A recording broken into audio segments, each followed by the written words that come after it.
कंपनीकडे हस्तांतरित करण्याच्या घटनेनंतर सत्ताधारी आणि विरोधकांमध्ये आता राजकीय आरोप प्रत्यारोपांच्या फैरी या झाडल्या जात आहेत। याच मुद्द्यावरून ठाकरे गटाच्या मुखपत्रातून जोरदार टीका करण्यात आलेली आहे। तसंच ठाकरे गटानं महानंदा डेअरीचा कारभार गुजरातमध्ये हलवण्यामागील कारणांबद्दल बोलताना काही धक्कादायक शक्यता सुद्धा व्यक्त केलेल्या आहेत। भाजपच्या नेत्यांची नावं न घेत ठाकरे गटानं काही दावे केले।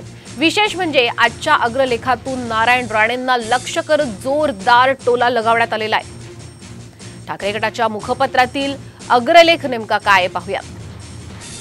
महानंदा विकली जाते, राज्य सरकारचा मराठी बाणा कमजोर पडलाय। महाराष्ट्रातून सगळेच उद्योग, व्यापार, सहकारी संस्था बाहेर नेल्या जात आहेत। आता महानंदा ही निघाली। आमदार खासदारांसाठी खोकीच खोकी, पण महानंदाच्या रक्षणासाठी सरकारी टेकूही नाही। महाराष्ट्राचे एक दिवटे केंद्रीय मंत्री स्वाभिमान गहाण ठेवून सांगतात, मी दुग्ध विकास मंत्री असतानाच महानंदा गुजरातला द्यायचा निर्णय घेतला होता। गुजरातची हीच चमचेगिरी मराठी माणसाच्या मुळावर येतेय।